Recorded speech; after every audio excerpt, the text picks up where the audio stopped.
All right, what's up, guys? Welcome back to Late Night Shots Podcast, episode 116.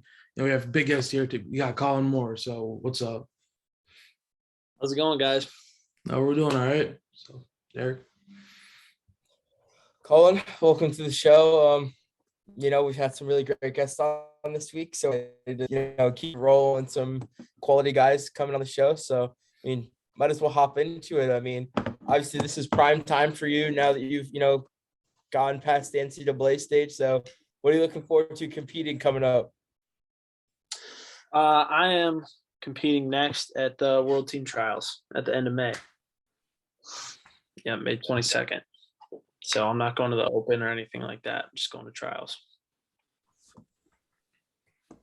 Yeah, super exciting. Obviously, everybody is, excited to see, how obviously this freestyle season is going to go for you. So what are some matches you're looking for to get at the World Team Trials? I don't know. I'm not sure who's all going to be at 97. I'm going 97 kilos. So there's been a lot of moving parts around that weight class. Some guys go down to 92. I think Zilmer's up at heavyweight.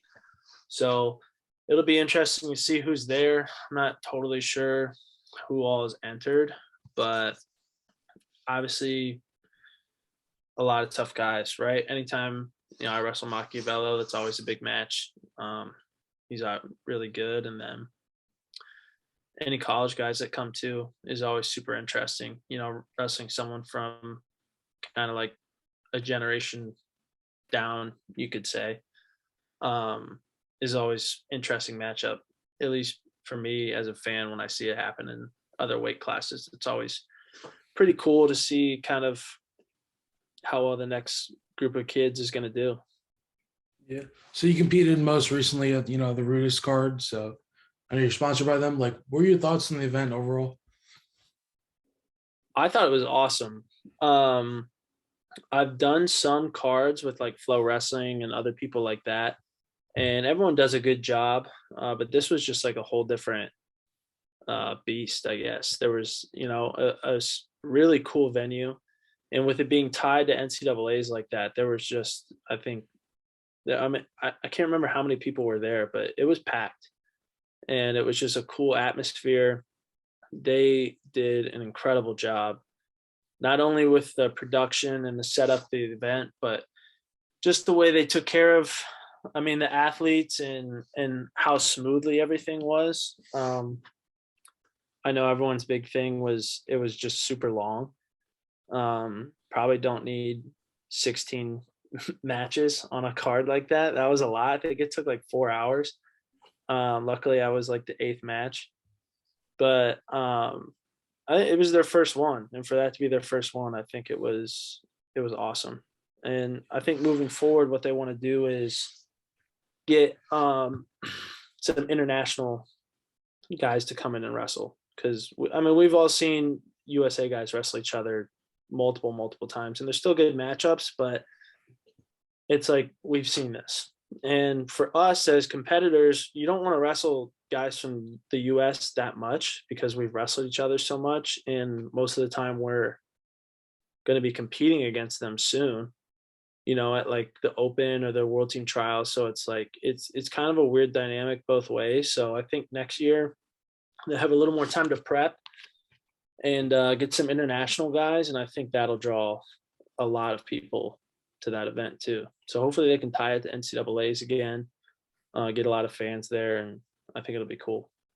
Yeah, if they do have these international guys coming in, who's someone you're looking forward to wrestling?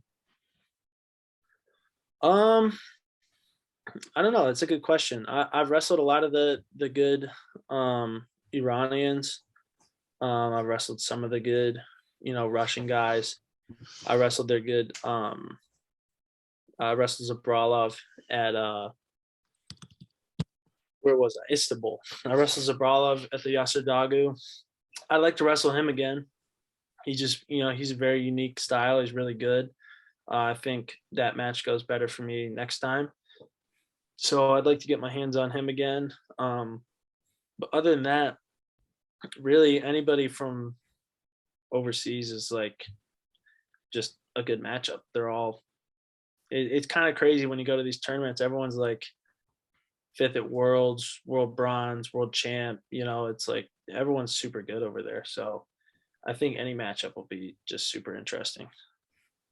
You said you're going to be competing at 97. Yeah. So, you've been at 92 for a while. Is there anything that like influenced your choice to go back up? Well, I've been at 97 most of my career, actually. I mean, that's where obviously there wasn't a 92 when I was at juniors and U20. I think there was 92 when I was at U23, but I decided to go 97 there too. For me personally, 97's always been a little bit of a better weight for me. I don't have to worry about weight management or anything like that. And the guys are pretty big. So I feel like I can handle the strength, but be a little bit quicker than most of the people up at 97, which kind of plays in my wrestling style a little bit better. And then just tactically for the next few years to come, I want to make the 97 team and I want to medal at Worlds and win Worlds there.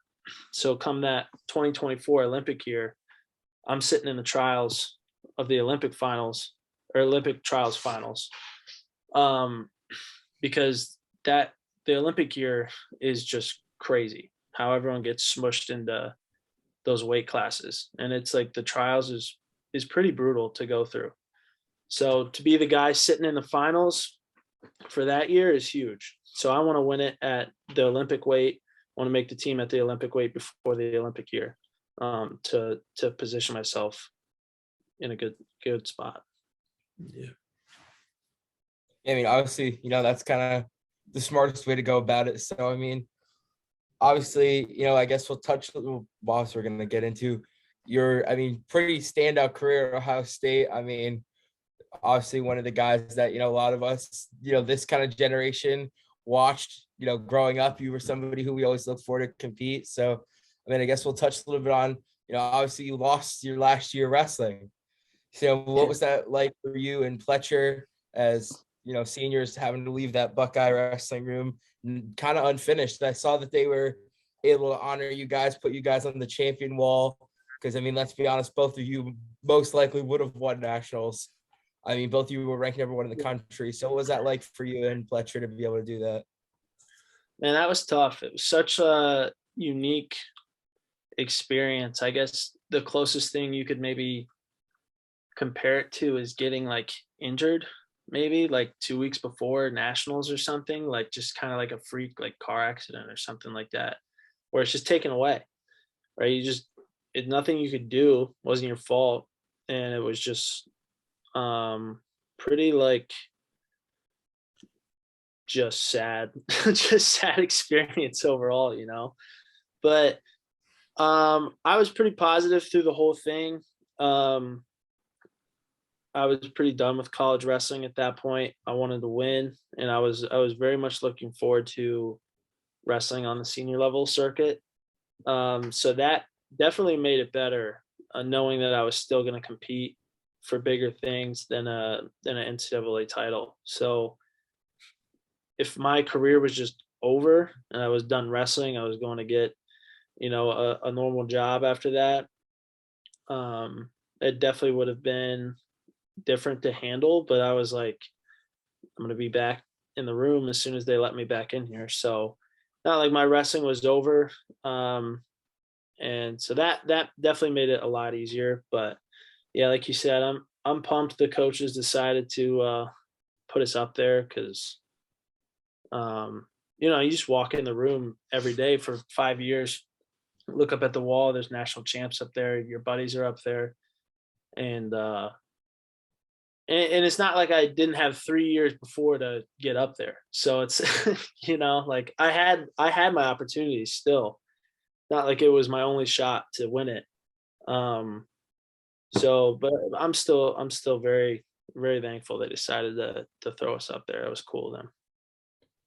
Yeah, obviously you also joined that, that club of legendary 4-time All-Americans. It was, the picture is just generational guys from Ohio State. It's Stieber and you and Snyder and Miles Martin, some guys that are, I mean, absolutely destroying it on the world level. So what was that Yeah. kind of like for you being on the team with those guys? I mean, being on a team with Snyder and Miles Martin, those type of guys. It was crazy, man. My freshman year, I mean, just so many people that I like grew up just watching wrestle. Like I watched Stever every year at the state tournament. I watched him win 4 national titles on TV. I've known Jay Jaggers my whole life. He went to the same high school as my dad. So I kind of grew up somewhat around him. I didn't know him well, but like we knew each other for a long time, and I got to watch him win his titles. And Bo Jordan was someone I looked up to a lot. And just when I was making my decision to have Kyle there was crazy.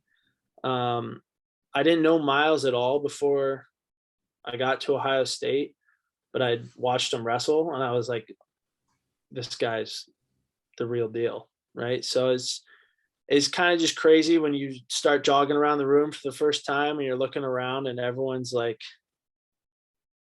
just kind of like wrestling royalty a little bit. And it was cool. Tervel was there too. JD Bergman was there.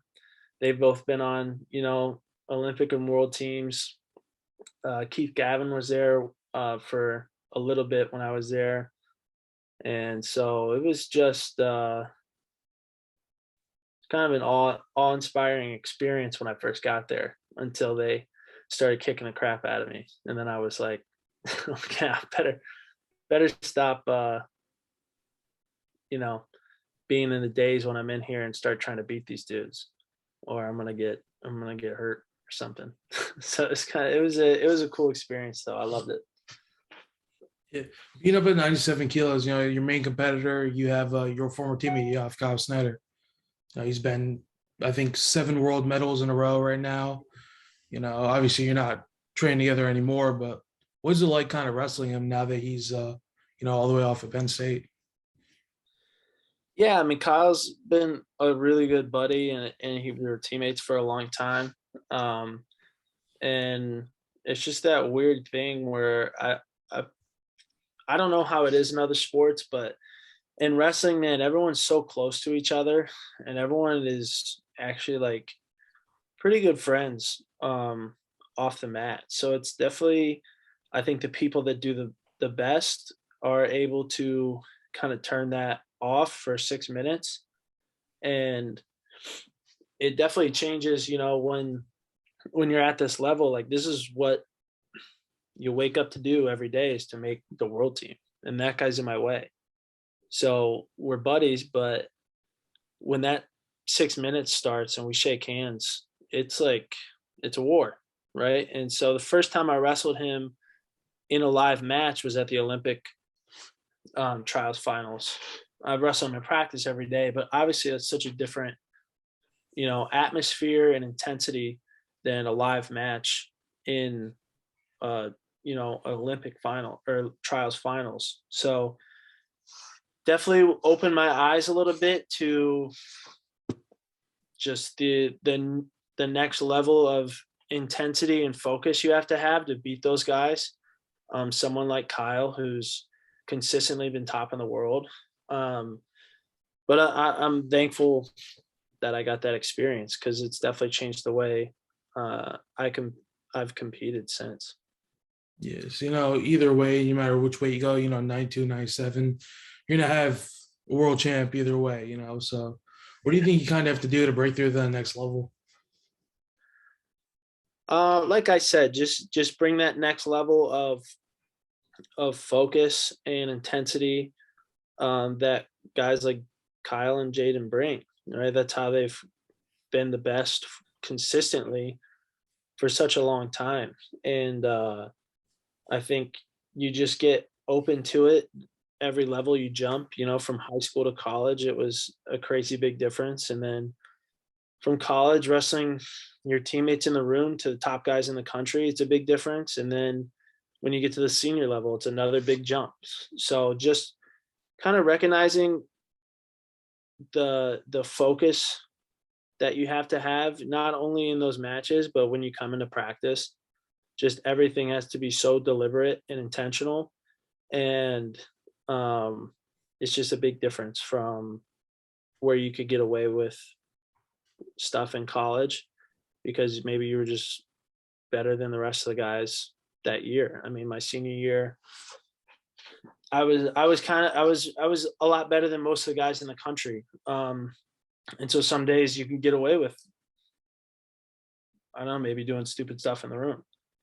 But now it's like, I'm not training to tech fall somebody. I'm training to like beat literally the best guy in the world. So it's just brought a new level of like focus and integrity to my training, I guess. Yeah, I mean, obviously, you know, have you wrestled in the Bryce Jordan Center? Or did you only wrestle Penn State and Rec Hall? I've wrestled both. Okay. Yeah, I've wrestled in Bryce Jordan. You've wrestled both. Obviously, you know, you wrestled a Big Ten schedule. So you wrestled in the BJC or you wrestled in Rec Hall. And then, of course, you made your stop down to Carver Hawkeye. So we like to ask everybody who's done it, what was it like your first trip to Carver Hawkeye? Everybody seems to have a story where they've gotten something thrown at them or barked at or the crazy fans. So what was that like for you? Yeah, I mean, I've watched duels there and just showing up the first time. It was my freshman year. So I got to experience it once before. My redshirt year, Big Tens was there. And so I got to go to Big Tens with the team. And you're not competing. So we had to like work out a couple days before there, and Coach Ross Thatcher had us like running the stairs there and everything. So it wasn't my first time in the arena, which I was thankful for, but yeah, coming in, it's just intense. You get the general craziness of the fans as soon as you walk in, and just how passionate they are, whether where they put that passion is right or wrong, which is, in my opinion, wrong a lot of times. But it was cool. I mean, I like majored my kid, so it went well for me. It was a pretty easy match my first time there, but it's definitely a very, very intense environment. They definitely try and get in your head there a lot, because you got to walk all the way across the arena to your bench. So you're just walking all along the fans in the front row, and you're sitting 2 feet from all the fans, and the student section's kind of like right in front of you too, sitting on the floor. So it's you're surrounded the whole time, and it's kind of crazy. But yeah, I want to say now I don't even think they let you back on the bench. I think if you wrestle, you just go right through to the back. And I think you go back in the locker room. Yeah, it would make sense. I think they had some issues with like obviously like guys being like touched by the fans, because obviously they don't want athletes, you know, getting messed with physically by the fans. You know, Yeah. Yelling and cheering is one thing, but when people start touching your wrestlers, obviously that's going to be a problem. Because I know this year when they wrestled the Penn State duel, they had security escort them right from off the mat right through back to the locker room. Yeah, which is kind of crazy, because it's like you don't want to punish the wrestlers and not let them, you know, do what they want. They're the athletes, maybe control the fans a little bit. But yeah, I mean, they're just passionate about the sport, which it's not like you want to take that away, right? It's good for our sport. But there's always with passion, you have to be, you know, knowledgeable and kind of controlled a little bit. And obviously not every Iowa fan is like that, but there's crazy people everywhere. So, you know, you can put 20,000 people in an arena, that a good amount of them are going to be pretty wild. Yeah, so I mean, obviously you've wrestled some massive matches in your career. So what do you think were your top 2 favorite college matches you ever wrestled? Top 2 favorite. I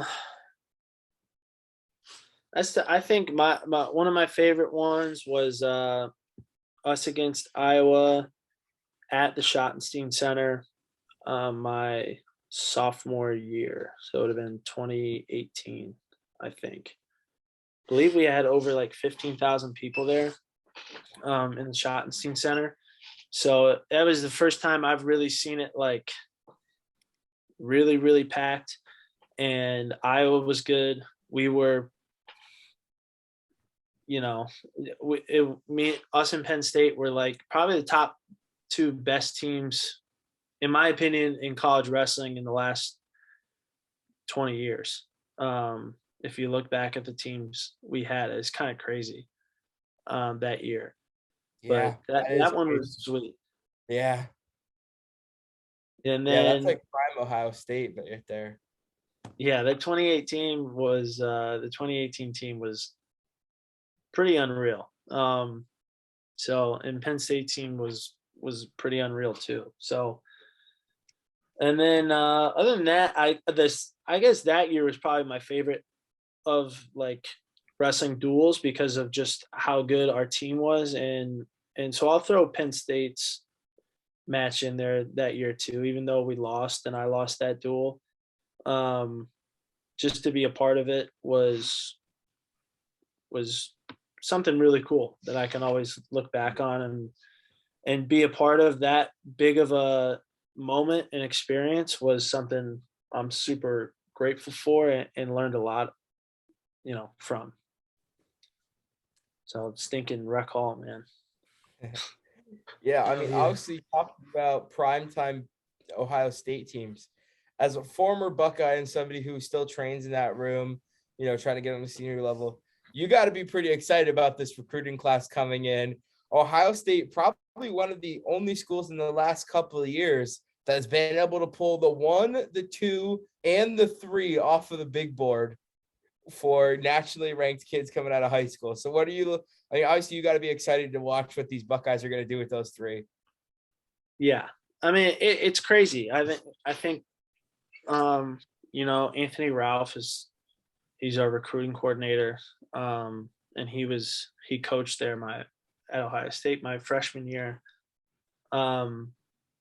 They've been doing the right things for a long time, and just everything kind of fell into place. And I think you have a place as special as Ohio State. Kids want to come, and we've been, saving money and planning this, and it all worked out. And it was just it seems like kind of destiny, right? So it's like, if all this worked out, it's gotta be, it's gotta be the right plan. I've been wrestling with Feldman I a was little about to bit. ask, have you gotten to get your hands on Nick yet? How's he? He's, How's he feeling? You think he's going to be ready for a he's a freak of freshman? nature, man. Yeah. He's an He looks like absolute baby freak of Brock nature. Lesnar. He looks like baby Brock Lesnar. He's a different breed of human being. Yeah, and every time I see him too, his like neck grows 2 inches and his legs grow 4 inches, and I'm like, dude, what have you been doing? Like, you're huge.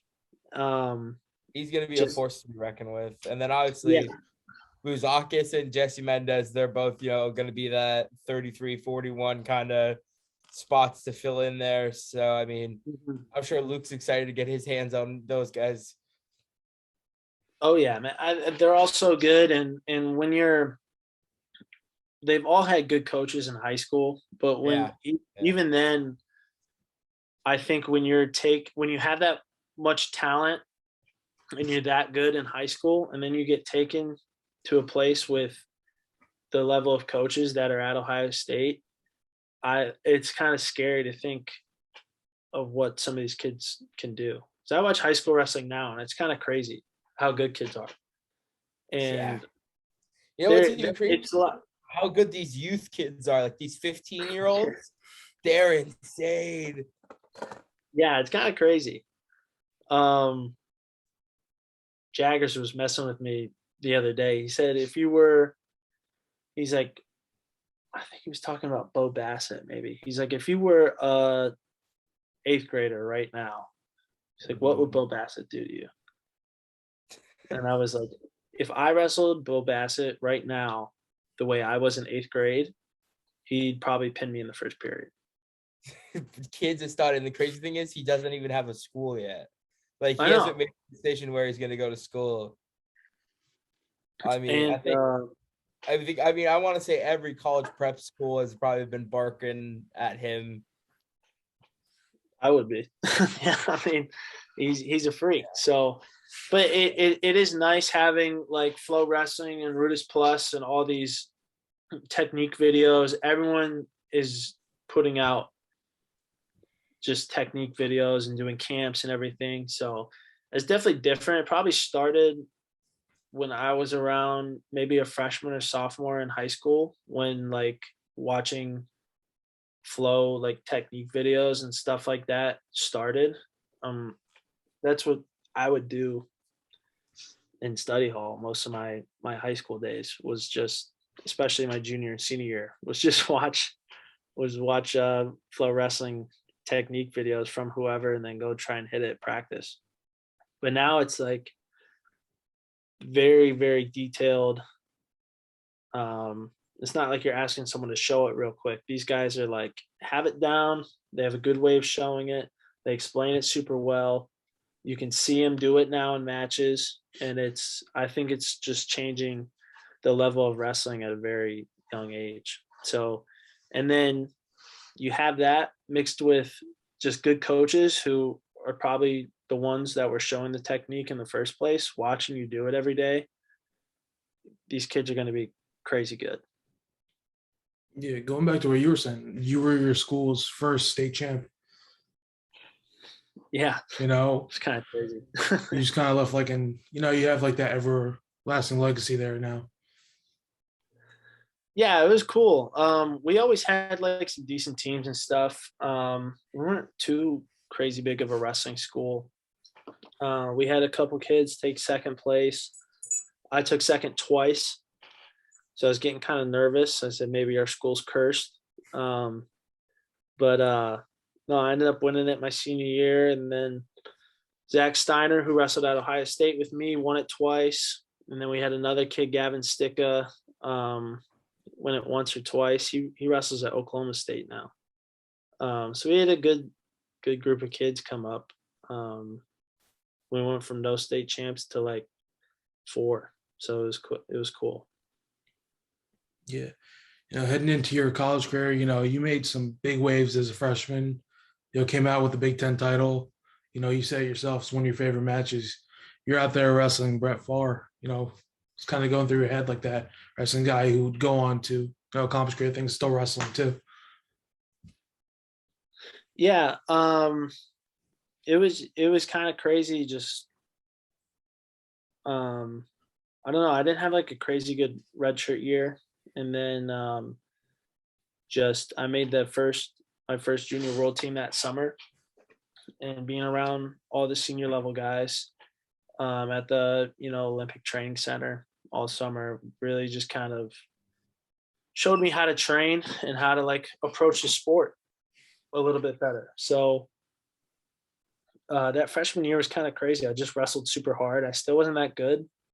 Looking back at my matches, I just shot a lot and kind of overwhelmed some guys. So, but the Brett Favre match in the Big Tens is probably my favorite match, just because every time I wrestled him, it was crazy.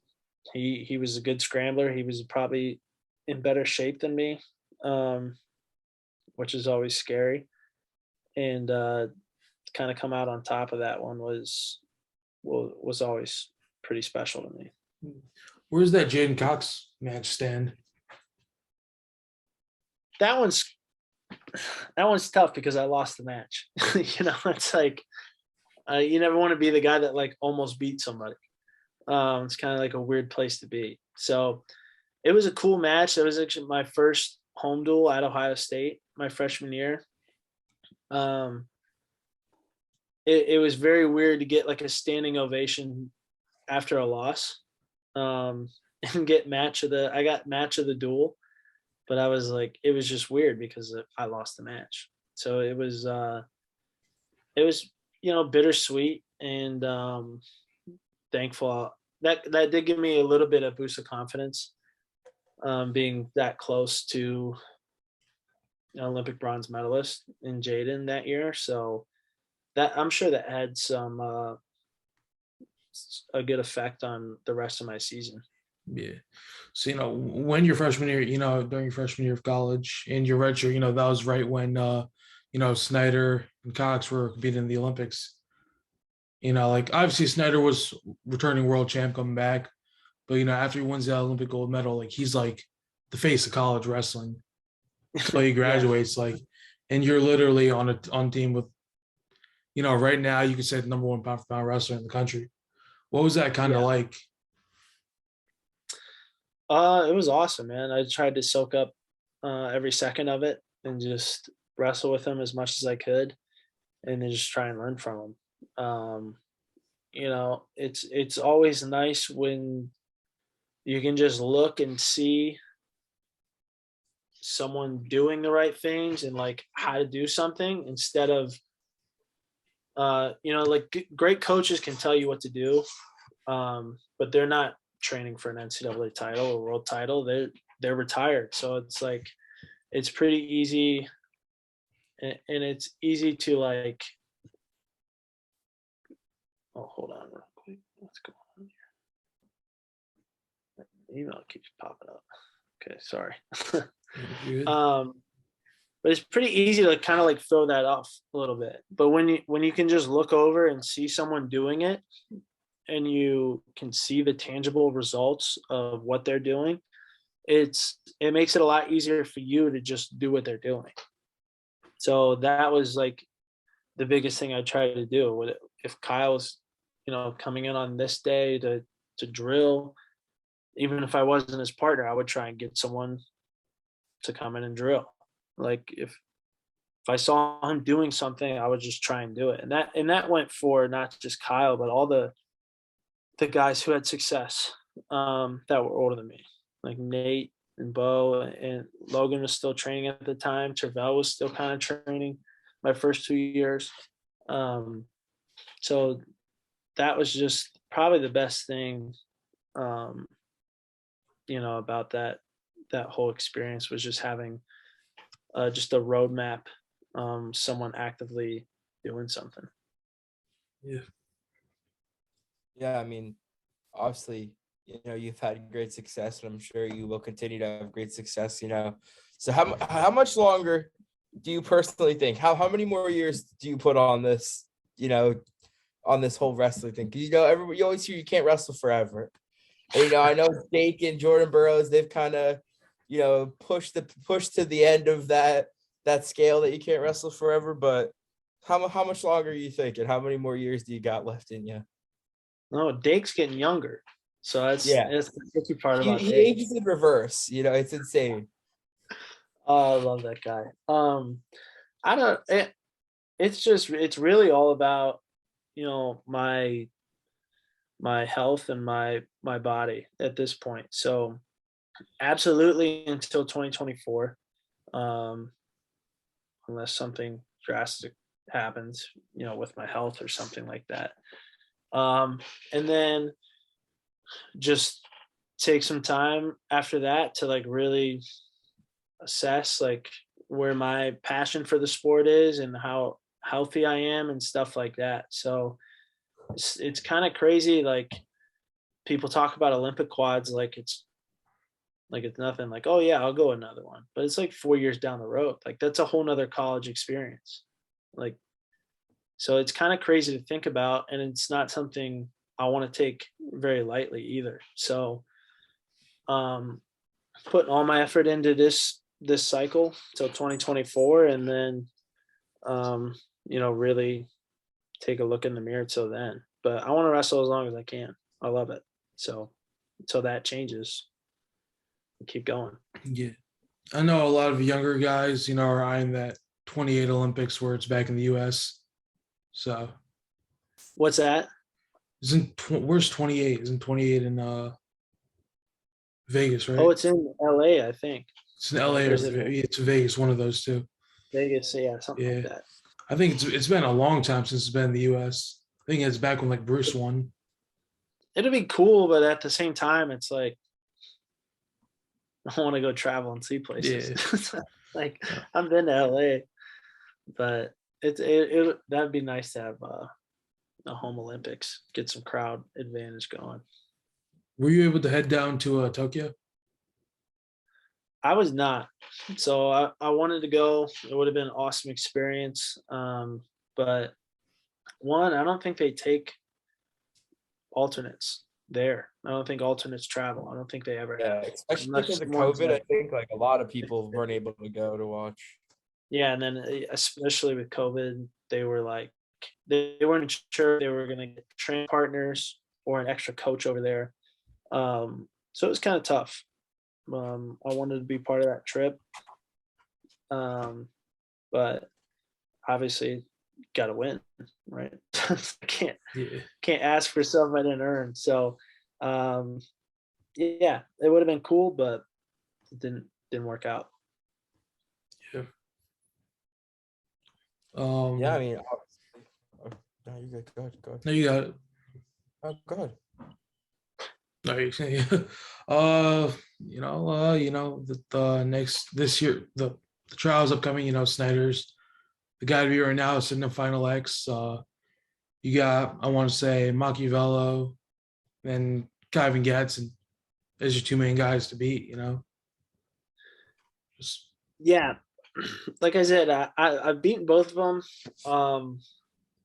and but they're still really good. Like the couple of those matches could have gone, um, either way. So I haven't lost to Kyvan, but it's just hard to keep beating people, especially at this level. Guys are really good at adjusting and scouting.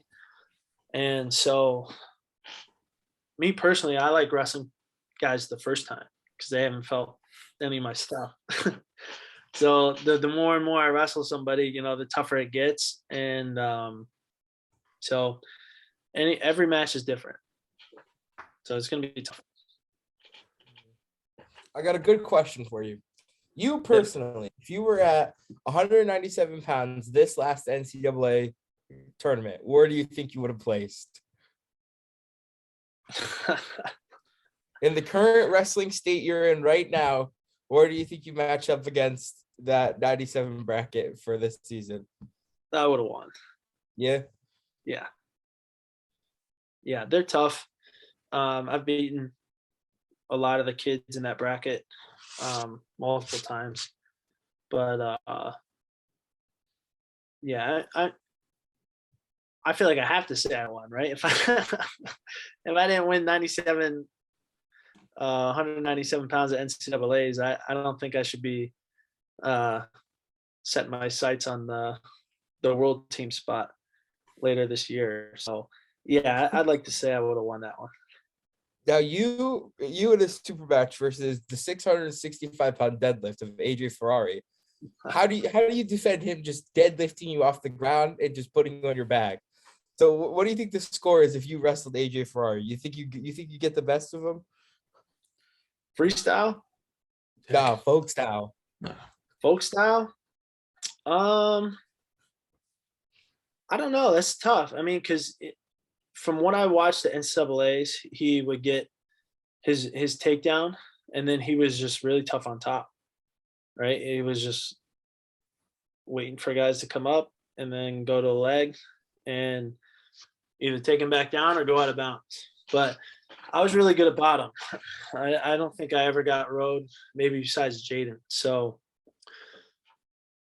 I know it's tough. I think I'm pretty good at getting takedowns. I'm pretty good at keeping my legs far away. So I don't think I would have been underneath him.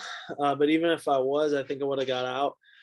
I think I would win the match pretty handedly, but he's he's another freak athlete, man. He's kind of like Feldman. I've wrestled him maybe. I think I did a camp in Texas and I rolled with him, and I was like, holy crap, this kid's like freakishly strong. All right, Kollin. Let's not get ahead of ourselves with putting him up the level of Feldman. He doesn't have a 14-inch wide neck, but I forget his wingspan, but it's out there. But he's got long arms, yeah. I mean, obviously, we like to ask our guests some fun and interesting questions to get them get the fans a little bit more. So I'll pass it to my partner over there first. He's gonna ask you some questions, and then we'll end it with mine that are usually not as serious and a little bit more fun. But yeah, I'll pass that over to him. All right. So you versus Nick Feldman right now in a folk style match. What's the score? I don't know. I just wrestled him the other day. I would say I would major him. I hope so. Right now, he's in high school. He's tough, man. Okay. He's gonna be really, really good, but he's still I'm got a gonna lot to pause learn. for a second. Do you think Feldman would have All-American in this year's heavyweight bracket?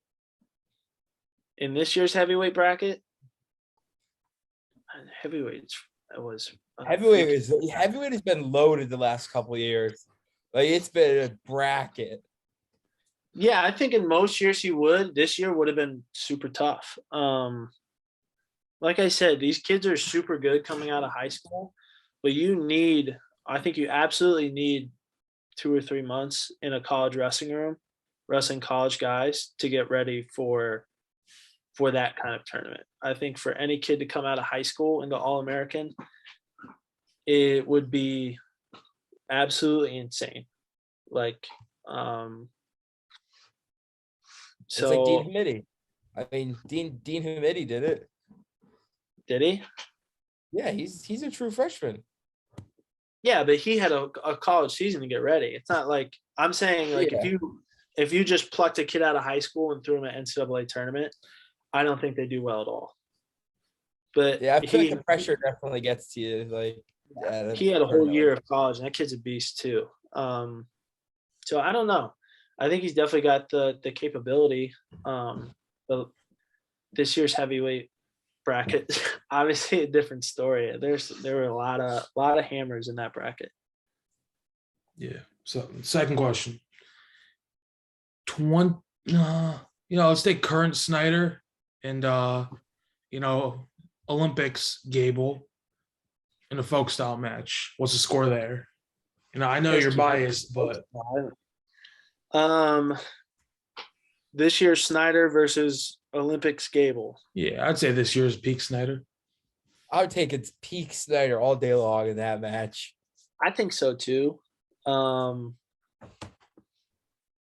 think where Gable really makes his money is being a lot more athletic than some of the heavyweights. You can't out athletic Kyle Snyder.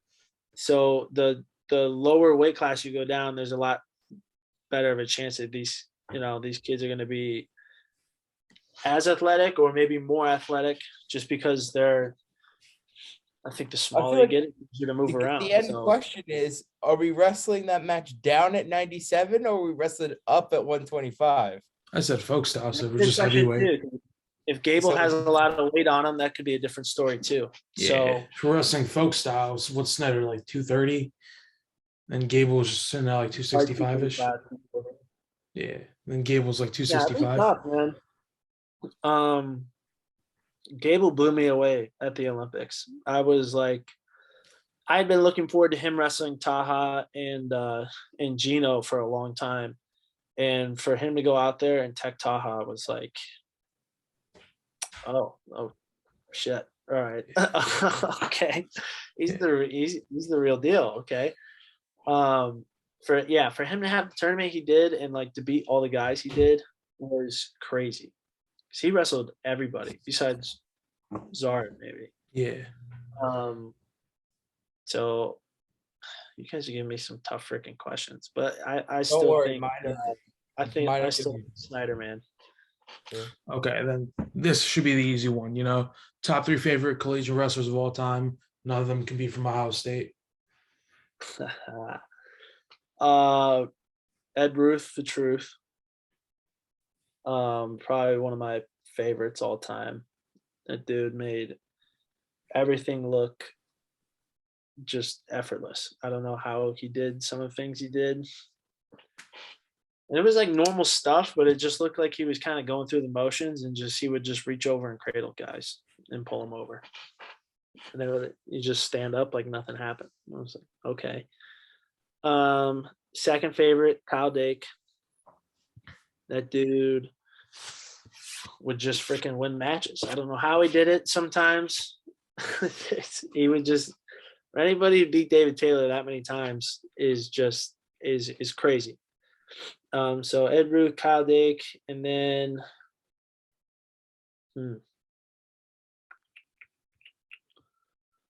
that's tough. I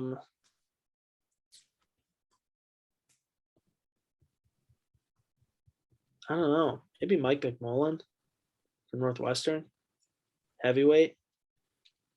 I liked his style. I loved watching him wrestle.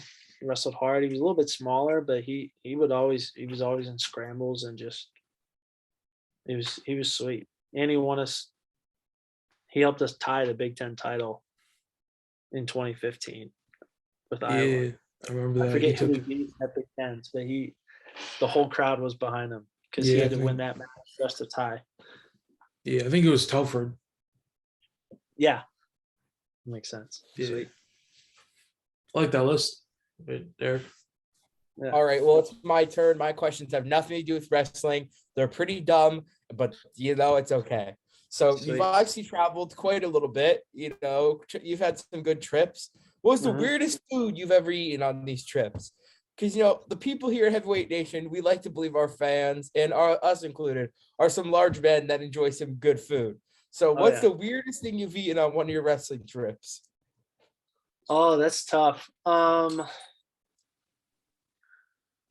In Romania for U23s, they had a bunch of like pork neck and just like any body part of the pig that was there at the buffet. And so I tried some like pork neck and other stuff like that. I'm not too much of a crazy eater. So if I don't like something, I'll eat bread for dinner if I have to. Like if I'm not going to venture out too much, especially like when I'm competing. I don't want to get sick. You kind of got to be careful what you eat over there. Like they really tell you not to eat like produce or like stuff that they wash in like water before. You're not really supposed to drink a lot of the water over there. There's a couple guys get like food poisoning and stuff because you don't know how they clean or wash their food. So everything's got to be like cooked that you eat. I forgot about this one. Finland, Junior Worlds, we won as a team. And so the coaches took us out to a steakhouse that night in Tampere, Finland. And they got us a bunch of horse. We ate a horse steak. So that was probably a once in a lifetime thing. I don't know if I'll ever try horse. Was it good or was it not good? I want to say like the first 2 bites, I was like, okay, this isn't bad. And then after like my second piece, I was like, you know what? I don't think I like this anymore. In the way the steakhouse prepared everything, so you didn't personally order a steak, you would order like ounces of different steaks. And so they would bring it out like pre-sliced and everything. But the way they cooked their steak, it seemed like they just seared it on both sides for maybe about 30 seconds. And then I remember it being almost raw. And so everyone was kind of like freaking out, but they were like, I think Bobby Stevenson asked them to like take it back and cook it more. And the guy like wouldn't do it. He's like, no, this is how we prepare it. Like, this is how we make it. Yeah, you got to be careful. I mean, especially like an entire team of, U23 wrestlers, you got to be careful what y'all are eating because y'all ain't trying to get poisoned by some uncooked horse. No, so that was, that one was weird. I think I had like 2 bites and then I was over it. I was like, I tried it. I'm done. So those are probably my top two weirdest. Probably the best answer we've gotten so far. Solid ones. But we asked this question to everybody who comes on our podcast. It's probably my favorite part. Right at the end, great question to wrap it up with. You've been on some incredible Ohio State Buckeye teams with some insane talent. So you could take 4 of your Ohio State Buckeye teammates from any of the years that you've been there, and you could take them with you in the zombie apocalypse. Tell me who the 4 are and give you a quick reason why you're taking each one. Okay, this is good. This is good. I'm bringing with me. I'm going to take Nate Tomasello, certified crazy person.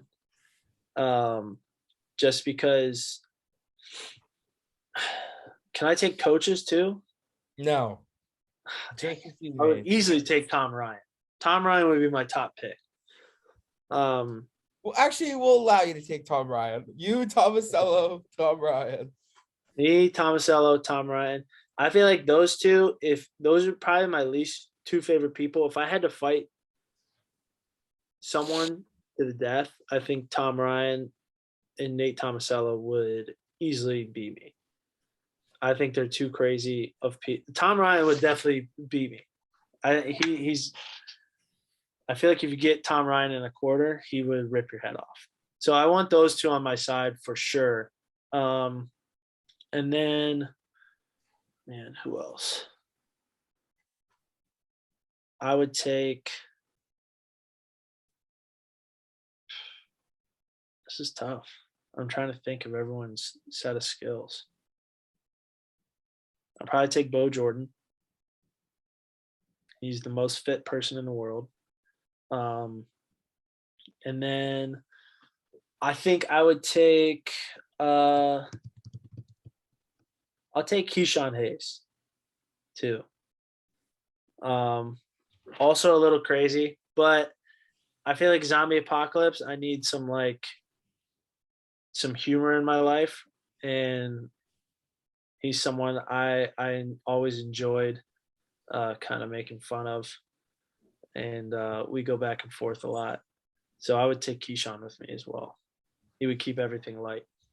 I'm surprised we did not hear a Kyle Snyder. I feel like that would be one man I'd want to take with me because that man is a unit. But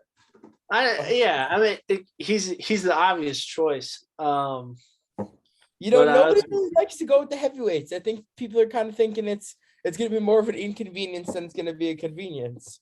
I'm thinking if it's zombie apocalypse, we're going to be moving around a lot.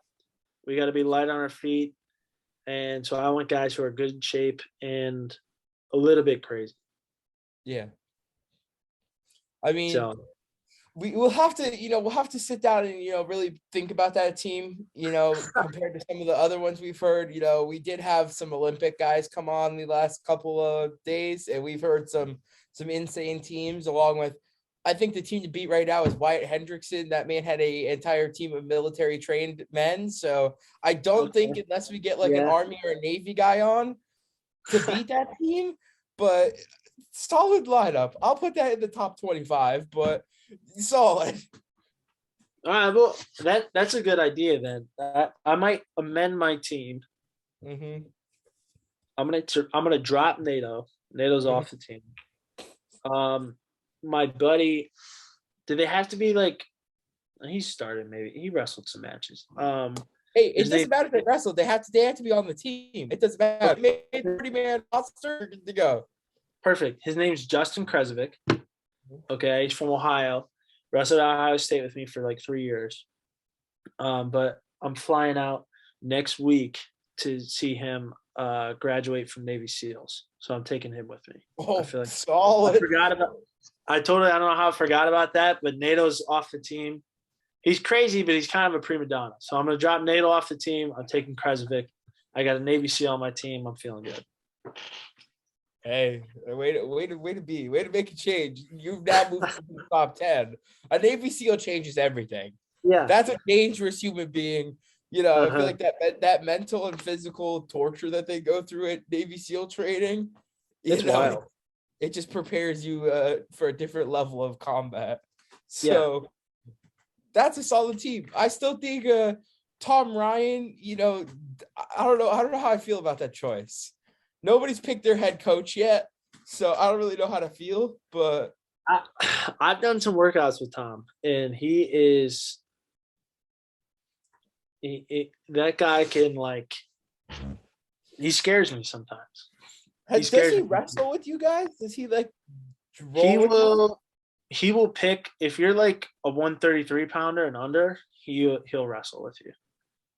Is it kind of to bully you? Does he Yeah. bully the 33 pounders and 25 pounders? Poor Yeah. Malik Heiselman. That man probably gets bullied then. Yeah, he wrestled with Malik a lot. And it's either that or like he'll bring you in the morning and drill with you for like an hour but this is why I'm so scared of him, because the whole drill for the hour is this guy pulling on Tom's head. Like that's the whole drill. And he sits there and he takes it. So like this whole year has been like Patty Gallagher has been his new guy. And Patty will just try and pull him. The whole drill is Patty's trying to pull him under and Tom's resisting it. And then Patty will double leg him and slam him to the ground. And it's like anybody who's like 54 and can do that for an hour, I'm terrified of. I don't want to. That man's got a strong neck. It's crazy. Who's got the stronger neck, Tom Ryan or Nick Feldman? Ooh, that's tough. I don't know. Tom, I'm telling you, Tom's got like a steel rod in his back that goes from his back to his neck. But I'm saying give Feldman a month in a college wrestling room, he'll have the biggest neck in the world. Bigger than Colton Schultz? I think that man probably has the widest neck I've ever seen. That's true. I forgot about him. They did a whole like 5-minute conversation of the Flow film that was like the first duel of the season for ASU, and they like did like the whole video about it. And one of the whole things was a 5-minute clip of every like star on the team. Colton's neck. It was just them repeating the word Colton's neck. And they were just talking about how wide this man's neck is. Yeah, dude. Colton is a freaking unit. I mean, I can imagine trying to move that guy. Greco especially. Trying to throw that, man. Like, oh my God.